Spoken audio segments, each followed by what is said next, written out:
बिस्मिल्लाहिर्रहमानिर्रहीम। अस्सलामुअलैकुम। कहानी हब ऑफिशियल में खुशामदीद।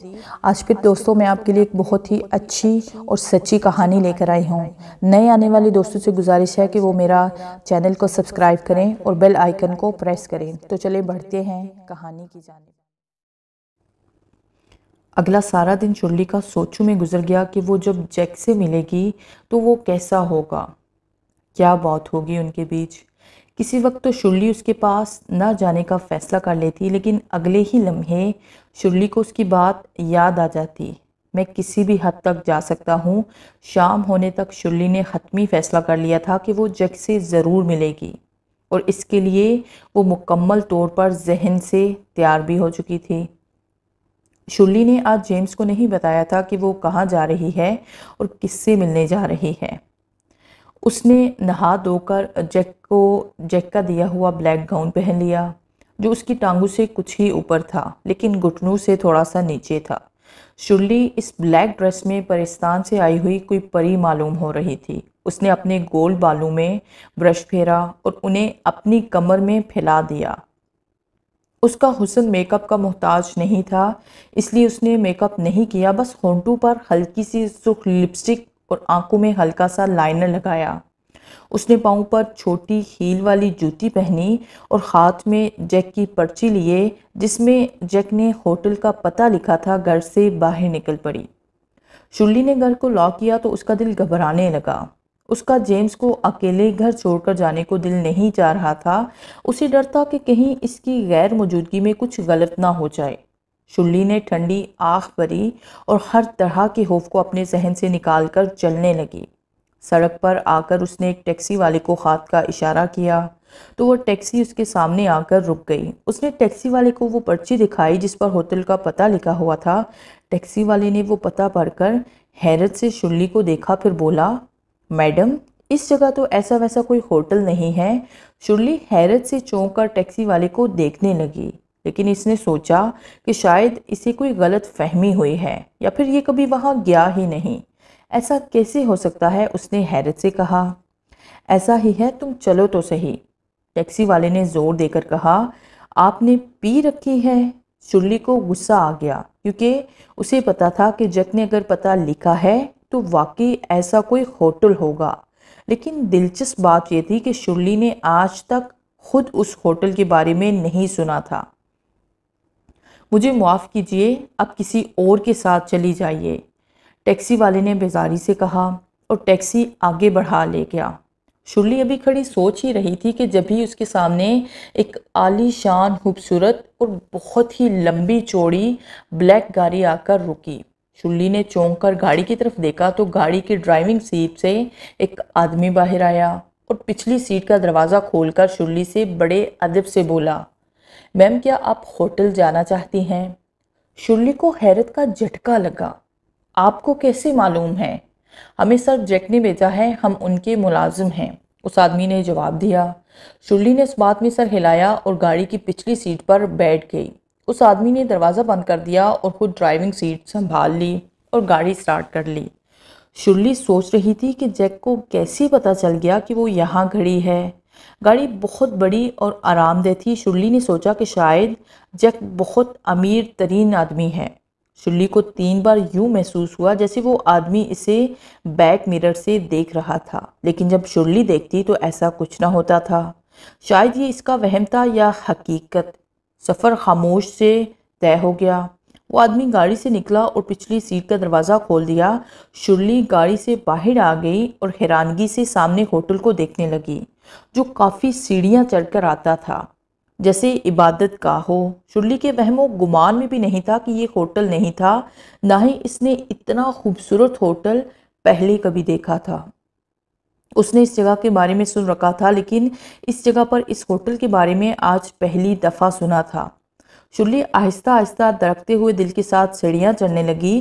जब शुर्ली होटल के दरवाजे के पास पहुंची तो एक शख्स ने मुस्कुराते हुए होटल का दरवाज़ा खोल दिया।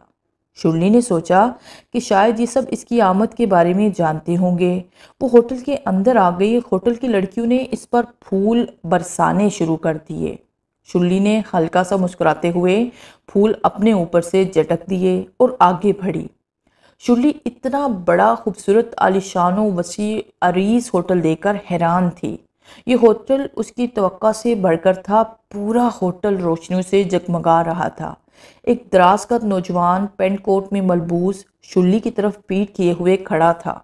शुर्ली उसको देखकर रुक गई और जब वो नौजवान पीछे मुड़ा तो शुर्ली की सांस जैसे खलक में ही अटक गई। वो जैक था। मैं जानता था कि तुम ज़रूर आओगी, जैक ने गर्मजोशी से कहा, जबकि वो जैक को देखकर सहम गई।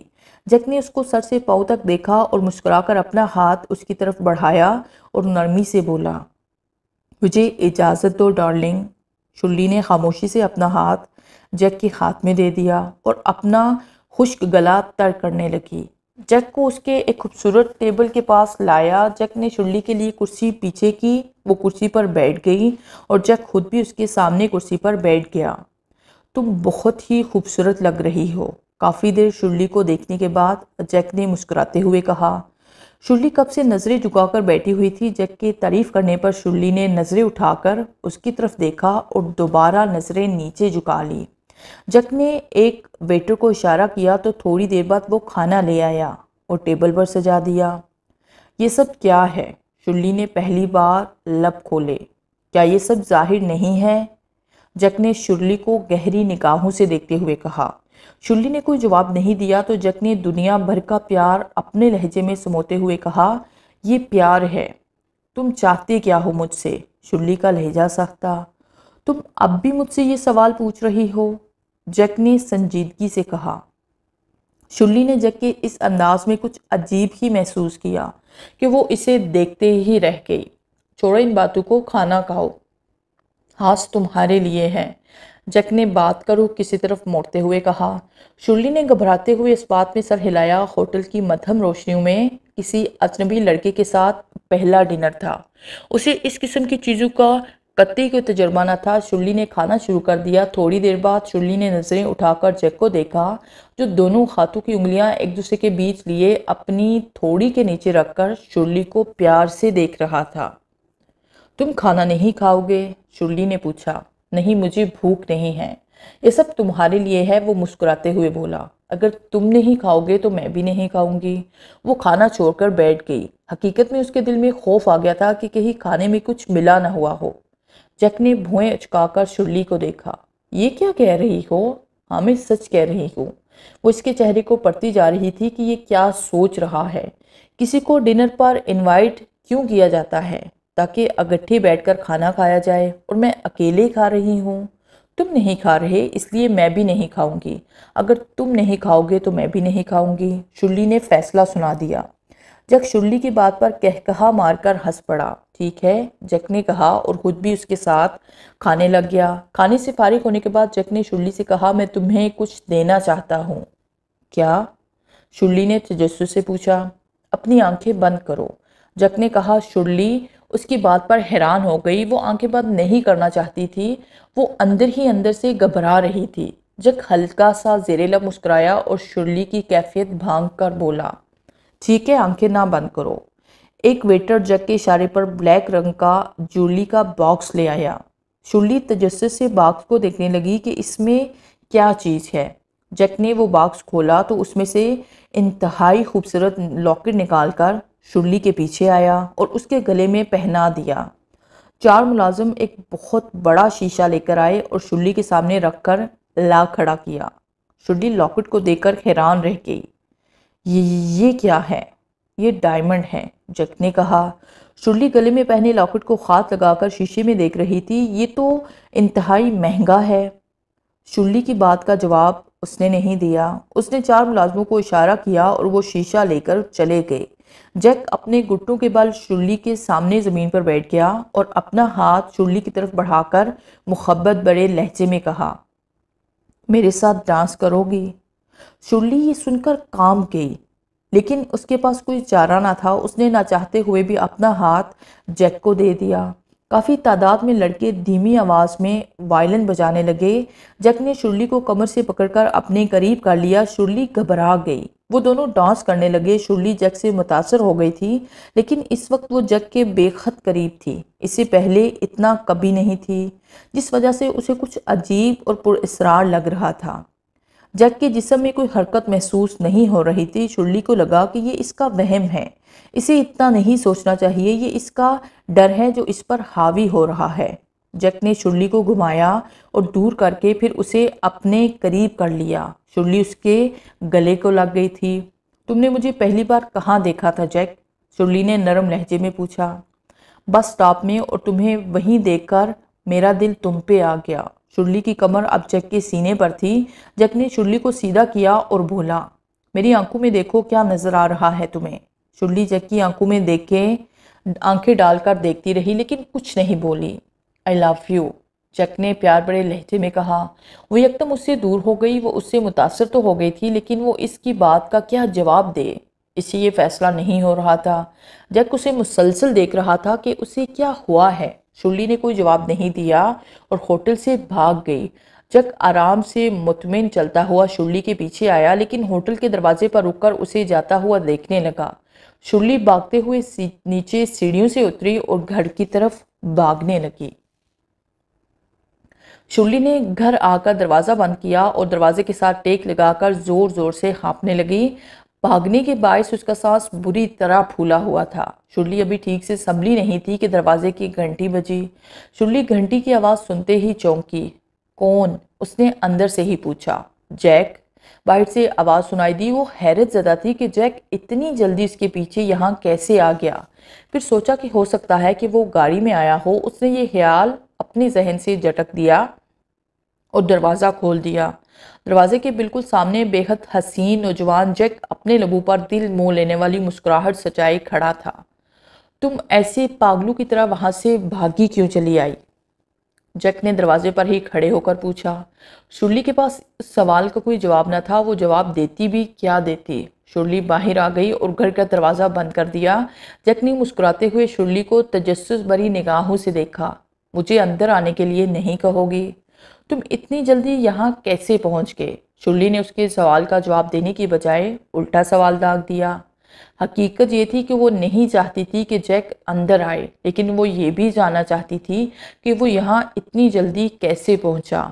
गाड़ी पर, जैक ने हल्का सा मुस्कुराते हुए कहा, क्योंकि वो जानता था कि शुर्ली क्या सोच रही है। कहाँ है गाड़ी? शुर्ली ने इर्द गिर्द नज़र दौड़ाई। चली गई। मैंने ड्राइवर से कहा कि मैं यहाँ उतरना चाहता हूँ। वो मुझे यहाँ उतार गया और मैंने उसे जाने के लिए कह दिया। वो बहुत कमाल का ड्राइवर है, तभी मैं यहाँ इतने कम वक्त में तुम्हारे सामने खड़ा हूँ, जैक ने मुस्कुराते हुए कहा। तुम हंस क्यों रहे हो? शुर्ली ने कुछ देर तवक्कुफ के बाद कहा। क्योंकि तुम सोच रही हो कि शायद मैं झूठ बोल रहा हूँ। इंसान जितना मर्जी तेज़ गाड़ी क्यों ना चला ले, इतनी जल्दी कहीं पर भी नहीं पहुँच सकता। शुर्ली ने खदशा जाहिर करते हुए कहा। मैं गलत नहीं कह रहा हूँ। वो फिर मुस्कुरा दिया। उसकी बात सुनकर वो साकित रह गई। जो वो सोच रही थी जैक ने एकदम ठीक बता दिया था। तुम्हें कैसे पता चला कि मैं ये सब कुछ सोच रही थी? इस वक्त जो तुम्हारी हालत हुई है उससे कोई बच्चा भी अंदाज़ा लगा ले कि तुम क्या सोच रही हो। मैं तो फिर तजर्बाकार इंसान हूँ। दरअसल तुम्हारे दिल में मेरा खौफ बैठ गया है।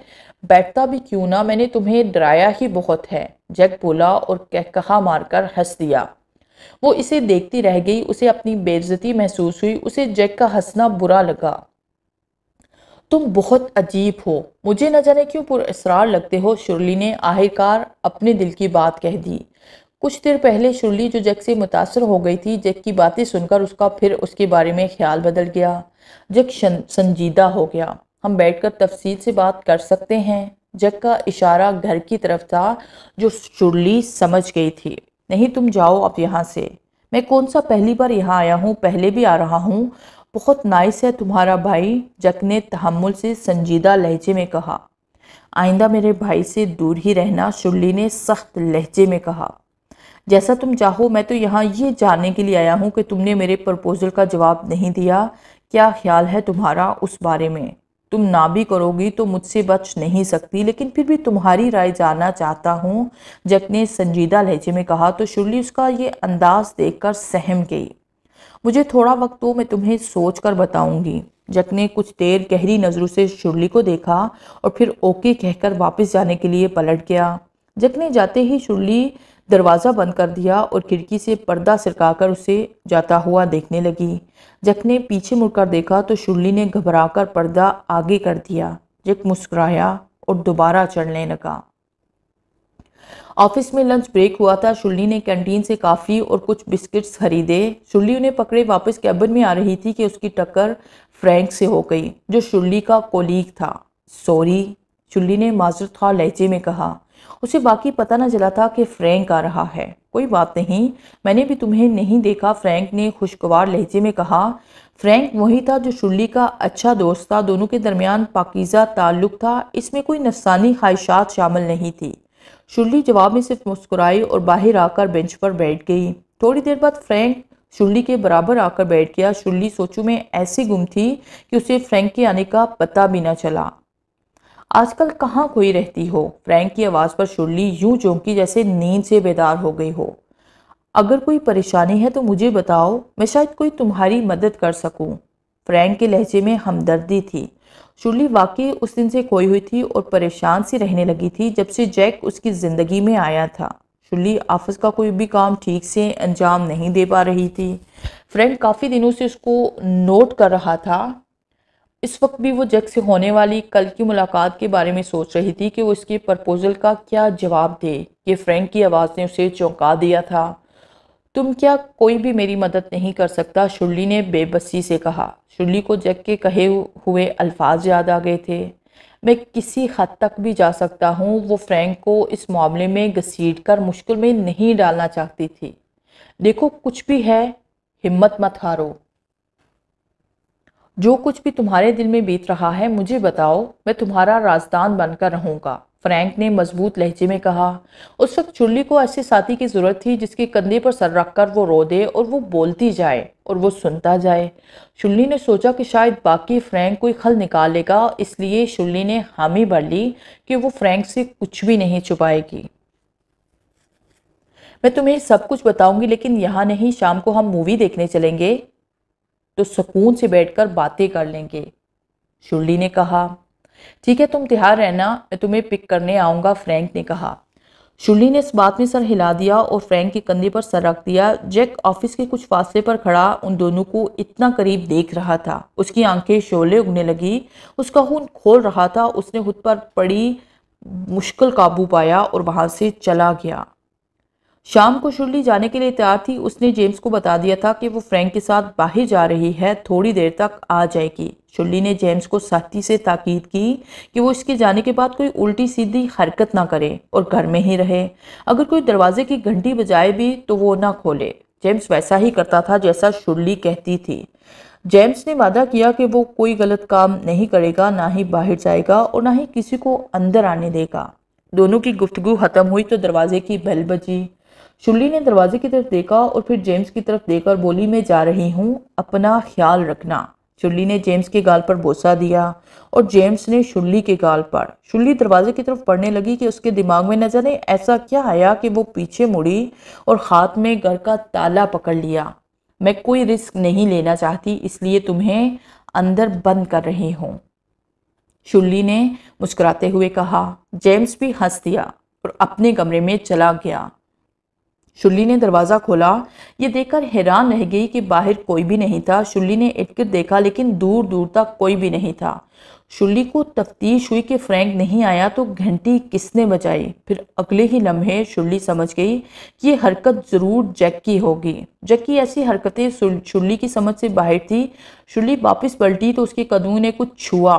शुर्ली ने नीचे देखा तो वो बहुत बड़ा बॉक्स था जिसे बंद किया हुआ था। शुर्ली को यकीन हो गया कि ये बेचने वाला जैकी है।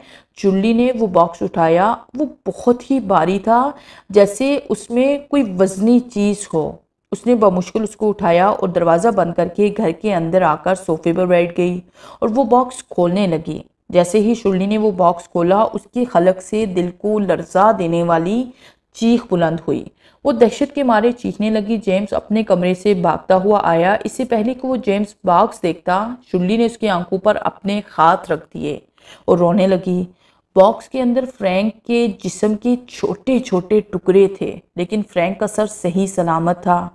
उसका सर गर्दन से अलग कर दिया गया था। फ्रैंक के पूरे जिस्म के छोटे छोटे टुकड़े कर दिए गए थे, सिर्फ चेहरा छोड़ दिया था ताकि शुर्ली पहचान सके कि ये लाश किसी और की नहीं बल्कि फ्रैंक की है। शुर्ली ने जेम्स को इसके कमरे में भेज दिया और बाहर से दरवाज़ा लॉक कर दिया। शुर्ली बुरी तरह से खौफजदा हो गई थी। वो सिसकते हुए और कांपते हुए बॉक्स के पास आई। उसके साथ जो खत था उसको उठाकर पढ़ने लगी। कहा था ना कि मैं किसी भी हद तक जा सकता हूँ, किसी की भी जान ले सकता हूँ, लेकिन तुमने मेरी बात को इजी लिया और नज़रअंदाज कर दिया। अब तो तुम्हें मेरी बात का यकीन हो गया होगा कि मैं मजाक नहीं करता। मान जाओ वरना खून बहेगा। शुर्ली ने वो खत पढ़कर फाड़ दिया और रोने लगी। उसे समझ नहीं आ रहा था कि इसे ये किस जुर्म की सज़ा मिल रही है। फ्रैंक की मौत का वो खुद को जिम्मेदार ठहरा रही थी, इसके लिए वो खुद को कभी मुआफ़ नहीं कर पाएगी। फ्रैंक की लाश के पास बैठकर शुर्ली काफ़ी देर तक आंसू बहाती रही।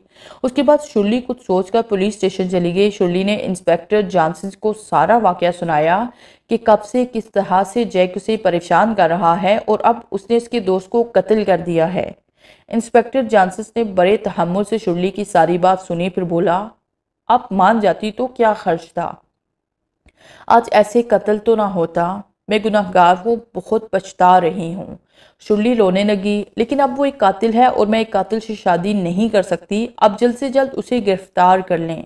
शुर्ली ने आंखों साफ करते हुए कहा, क्या आप उसका हुलिया बता सकती हैं? जी, शुर्ली बोली और फिर जैक का हुलिया बताती गई और एक आदमी स्केच बनाता गया। स्केच मुकम्मल हो जाने के बाद इंस्पेक्टर जॉनसन को चुप लग गई। बिल्कुल ऐसा ही है, वो शुर्ली ने स्टेज देखकर कहा। क्या आप वाकई श्योर हैं कि वो लड़का ऐसा ही है? इंस्पेक्टर जॉनसन ने उलझती हुई निगाहों से पहले स्केच को देखा, फिर शुर्ली को देखा। हाँ, क्यों नहीं, मैं उसे अच्छे से पहचानती हूँ, शुर्ली ने जोर देकर कहा। सॉरी मैडम, फिर हम आपकी कोई मदद नहीं कर सकते। इंस्पेक्टर जॉनसन ने फैसला सुना दिया। क्या मतलब है आपका? शुर्ली हैरान और परेशान होकर बोली, जब आपका दुश्मन ही इंसान नहीं है तो फिर हम मरे हुए को क्या मारेंगे? ये लड़का आज से 23 साल पहले एक बहुत बड़े हादसे में मारा गया था। इंस्पेक्टर जॉनसन ने धीमी आवाज में कहा। शुर्ली को लगा जैसे जमीन घूम गई हो। उसे अपने कानों पर यकीन नहीं आ रहा था, लेकिन अगले ही लम्हे शुर्ली को जैक की पुरअसरार हरकतें याद आने लगी, जिनको देखकर वो भी कुछ ऐसा ही सोचती थी। कोई सबूत है आपके पास इस बात का? शुर्ली ने एक बार फिर तस्दीक चाही। क्यों नहीं? इंस्पेक्टर जॉनसन ने एक एहलकार को जैक के कत्ल केस की फाइल लाने को कहा। एहलकार फाइल ले आया। इंस्पेक्टर जॉनसन ने वो फाइल उससे पकड़ ली। शुर्ली को देते हुए कहा, यह लड़का बहुत मशहूर मौसीकार का बेटा था। इसने कॉलेज में टॉप किया था, जिसकी खुशी इसका सारा खानदान एक जगह इकट्ठे होकर मना रहा था कि जब ही उनके दुश्मनों ने पूरे घर को आग लगा दी और घर के तमाम अफराद जलकर राख हो गए। उनके मरने के बाद वहाँ कोई नहीं जाता। कहते हैं कि उनकी रूहें भटक रही हैं, जिस वजह से लोग वहाँ नहीं जाते। वो लोग जिन्होंने आग लगाई थी वो भी बहुत बड़े ख़ानदान से ताल्लुक़ रखते थे। जग के ख़ानदान और इनके ख़ानदान के बीच चूहे बिल्ली की लड़ाई रहती थी। जग पैदा होते ही एक गैर मामूली बच्चा था जिसे उसका बाप छोड़कर चला गया, इसी डर से कि न जाने वो लड़का बड़े होकर क्या निकल आए। लेकिन इसकी माँ ने इसका साथ नहीं छोड़ा। सब लोग इससे डरते थे, जिस वजह से कोई इसका दोस्त नहीं बनता था। फिर आहिस्ता आहिस्ता कई दोस्त बने इसके, जो इस हादसे में ही जल बसे।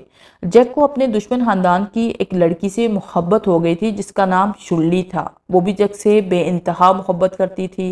लेकिन जब लड़की के खानदान वालों को इन दोनों के इश्क के बारे में मालूम हुआ तो उन्होंने शुर्ली को मार दिया। जैक के मरने के ठीक 2 दिन बाद जिन लोगों ने इसे मारा था वो भी मारे गए और इन्हें मारने वाला कोई और नहीं बल्कि जैक ही था। इंस्पेक्टर जॉनसन ने गहरी सांस लेकर बात खत्म कर दी। शुर्ली बुत बनकर बैठी हुई थी। वो तो जैसे सोचने समझने की सलाहियत ही खो बैठी थी। अब घर जाएं, इंस्पेक्टर जॉनसन ने कुछ देर तौक़ुफ़ के बाद कहा। शुर्ली ना समझने के अंदाज में उठ गई और पुलिस स्टेशन से बाहर निकल गई। शुर्ली घर वापस आई तो ये देखकर ठटक गई कि फ्रैंक की लाश के टुकड़े मौजूद नहीं थे और जेम्स के कमरे का लॉक भी खुला हुआ था। शुर्ली जेम्स के कमरे में गई, लेकिन वो कमरे में नहीं था। शुर्ली परेशान हो गई और पूरा घर छान मारा। फिर अचानक जेम्स वॉशरूम से बाहर आया। शुर्ली भागती हुई उसके पास आ गई और उसे गले से लगा लिया। जेम्स ठीक ठाक था, दरवाज़ा कैसे खुला? मैं तो बाहर से बंद करके गई थी, शुर्ली ने जेम्स को देखते हुए कहा। पता नहीं खुद ही खुल गया था, जेम्स ने मासूमियत से कहा। शुर्ली पूरा घर ढूंढ चुकी थी लेकिन फ्रैंक की लाश कहीं नहीं मिली थी। शुर्ली ने जेम्स को खाना दिया और सुला दिया। शुर्ली यहाँ से घर छोड़ देने के बारे में सोच रही थी लेकिन फिर उसने ये फैसला खुद ही रद्द कर दिया कि ये बेकार का फैसला है। वो जहाँ भी जाएगी जैक वहाँ आ जाएगा। शुर्ली बर्तन धोकर फारिग हुई थी कि न जाने उसे ऐसे महसूस हुआ कि उसने खिड़की से बाहर देखा और वो दम बखुद रह गई। अब पहले से ज्यादा वो जैक से खौफजदा हो गई थी। जैक बाहर दरख्त के नीचे लगी हुई पिंक पर झूला झूल रहा था और शुर्ली को संजीदगी से देख रहा था। शुर्ली जैक को देखकर कोई हमदर्दी नहीं हुई थी कि उसे कैसे मार दिया गया। अगर वो फ्रैंक का कातिल ना होता तो शायद शुर्ली को उससे हमदर्दी हो जाती, लेकिन उससे शादी करने के बारे में वो कभी सोच भी नहीं सकती थी क्योंकि वो मरा हुआ था। शुर्ली ने पर्दा खिड़की पर गिरा दिया और खौफ के मारे कांपने लगी। थोड़ी देर बाद शुर्ली ने पर्दा सरकाकर देखा तो जैक अभी तक वहां मौजूद था। शुर्ली ने दोबारा पर्दा आगे गिरा दिया। शुर्ली ने लंबी लंबी सांसें भरना शुरू कर दी और हाथ में हॉकी पकड़ ली। शुर्ली ने सोचा कि वो डर खत्म करके हिम्मत से काम ले। शुर्ली ने दरवाज़ा खोला और बाहर आ गई, लेकिन अब बाहर जैक नहीं था। शुर्ली डर गई और रुहासी हो गई। वो वापस जाने के लिए पलटी ही थी कि जूले की आवाज़ सुनकर रुक गई। शुर्ली ने डरते डरते पीछे देखा तो जैक बैठा हुआ था। शुर्ली खौफजदा होकर भागकर अंदर आ गई और घर का दरवाज़ा बंद कर दिया। शुर्ली ने अपने कमरे में जाने लगी कि जैक की आवाज़ ने उससे रोक दिया।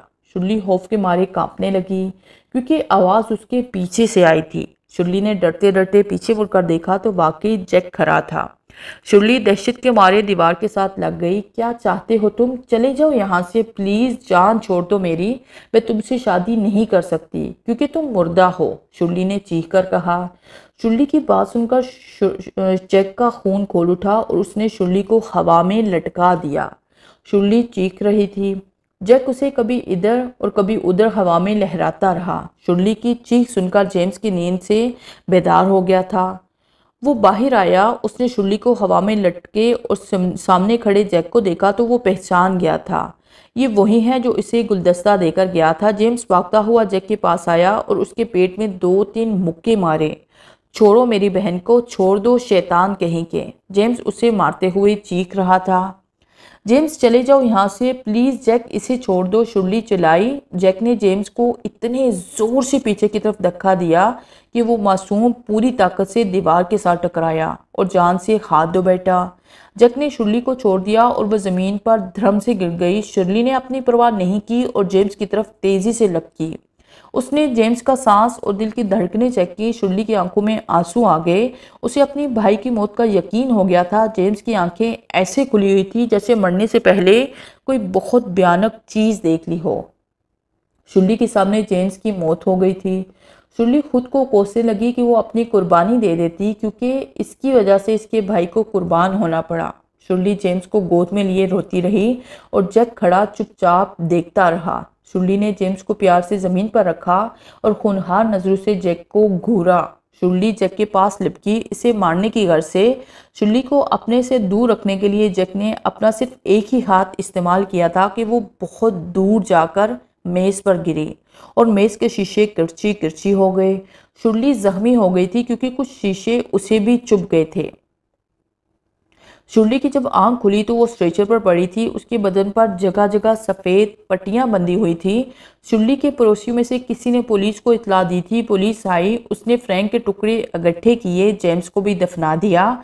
शुर्ली की सांसें चल रही थी इसलिए उसे फौरन हॉस्पिटल पहुंचाया गया। शुर्ली की आंखों में आंसू थे।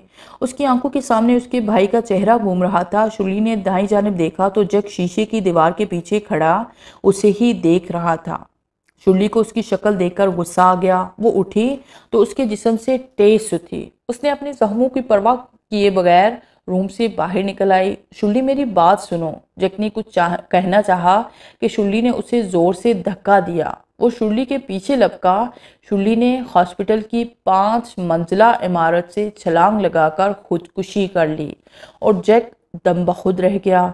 शुर्ली जैक का होना नहीं चाहती थी क्योंकि वो इसके भाई जेम्स और फ्रैंक का कातिल था, और दूसरा, शुर्ली सारी ज़िंदगी इसके बोझ के साथ नहीं जी सकती थी कि वो जेम्स और फ्रैंक की मौत की ज़िम्मेदार है। तीसरा, शुर्ली एक मरे हुए शख्स से शादी करने का सोच भी नहीं सकती थी। पहले पहल शुर्ली को पछतावा हुआ कि अगर वो खुद को कुर्बान करके मान जाती तो वो दोनों तो सलामत रहते, लेकिन अब ऐसा सोचने का कोई फ़ायदा नहीं था। शुर्ली को जैक से इस कदर नफरत थी कि इसने जैक की आंखों के सामने अपनी ज़िंदगी खुद ख़त्म कर दी। जैक छत से नीचे शुर्ली के मुर्दा जिस्म को देख रहा था, जिसके इर्द गिर्द एम्बुलेंस, पुलिस और दीगर लोग जमा हो गए थे। जुनून किसी भी चीज़ का अच्छा नहीं होता, वो मोहब्बत का हो या नफ़रत का, दोनों का अंजाम बुरा ही होता है।